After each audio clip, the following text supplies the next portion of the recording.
Hello everybody and welcome to another review. Sorry I've been out of the game for a little while. I've been really busy with the real job. And today I'm taking a look at a knockoff Optimus Prime from Age of Extinction. Thanks to the guys at Sirtoys for the hookup. Basically, this is the bog standard cheapy version of the mould. I do have a knockoff of the Leader Prime with diecast arriving. That should arrive tomorrow. I should be able to get the review up then.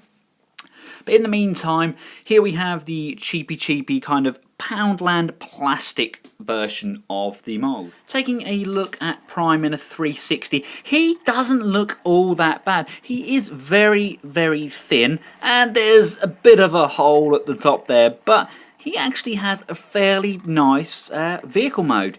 It's held together okay, you know, but it is very reminiscent of that from the movie.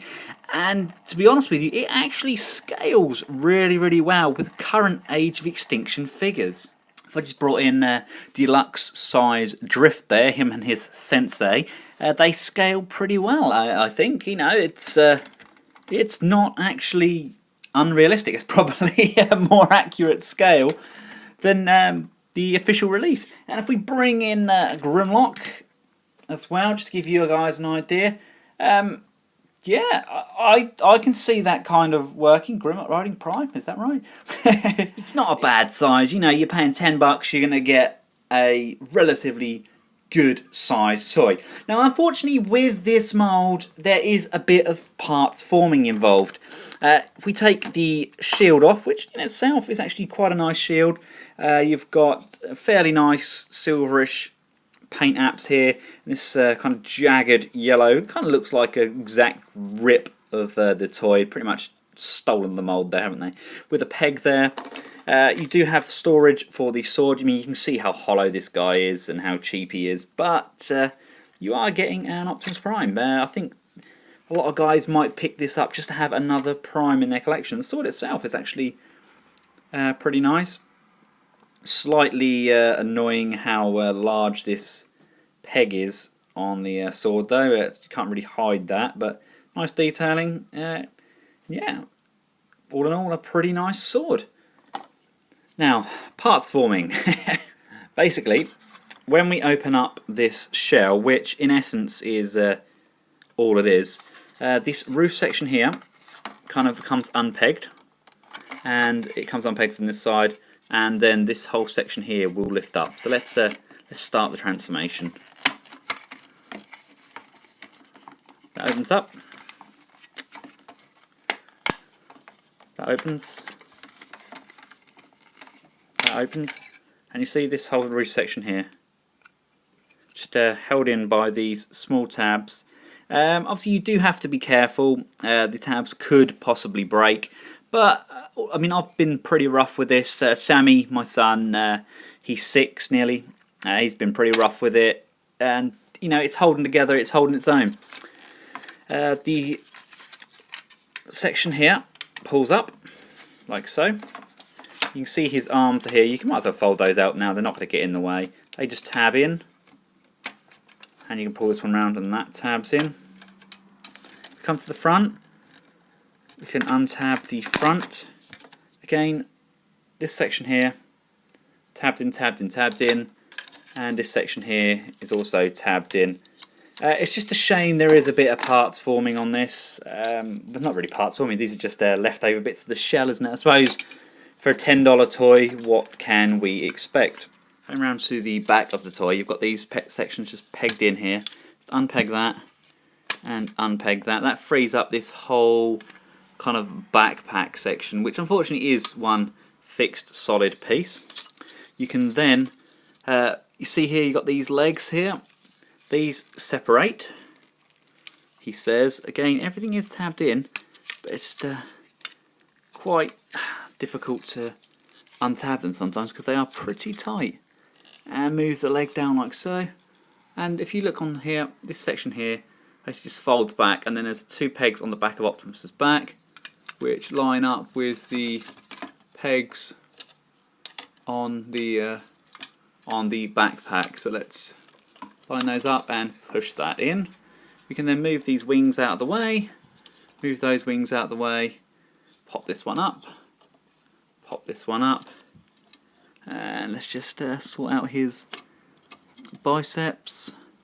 It's got a rotation there and another rotation there. And that one's pretty much already done. There we go. That is, in essence, our Optimus Prime. Now, in all honesty, the detailing on this guy is pretty good. I mean, there's no beating around the bush there, and that is blatantly Optimus Prime, isn't it? Okay, yes, he's got the back kibble, but he has that back kibble with the Hasbro and the Takara versions there. He's pretty detailed. You know, you can see all the silver paint along the chest area. The arms themselves are pretty loose, but he does have double jointed elbows, which really helps when posing him with his sword. Liking the face sculpt, it's quite simplistic, but there's no hiding. This is blatantly Prime. I mean, you get some of the Bumblebee figures that are painted up as Lightning McQueen, etc., or with alternative heads and stuff, but this is just out and out Optimus Prime.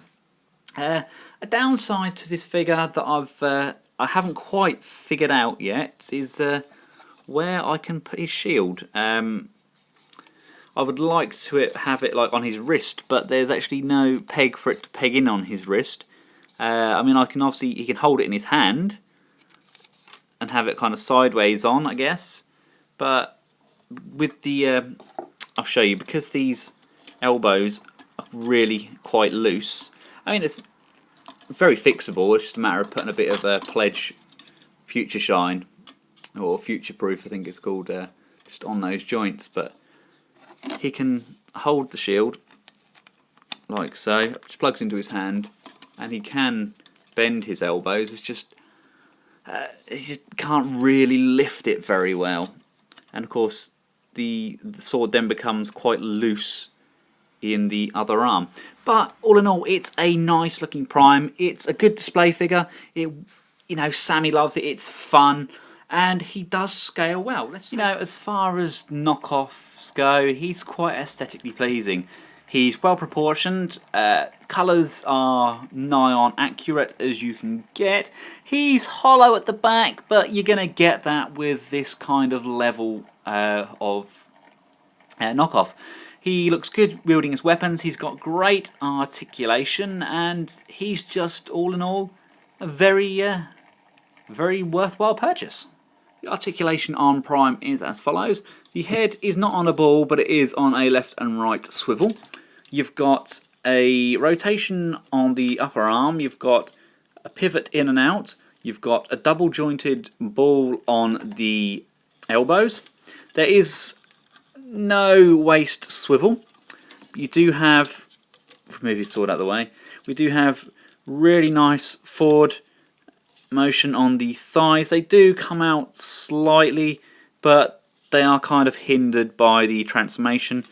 And you've got quite a nice deep ball jointed joint on the knee there, and you've got ball jointed ankles, so you've got great pivots, which really helps with posability. Give you guys an idea of scale. I think he scales really, really well with the deluxes in the range. So there we have it. Cheap KO Age of Extinction Optimus Prime. A must for Optimus Prime fans, and a really good figure if you're looking just to customise or have a Prime just standing there on display. Not a great deal of play value due to the cheapish plastic quality, but display value really, really, really good. Thanks for watching, guys. For myself and Age of Extinction Cheapy Knockoff Prime, goodbye.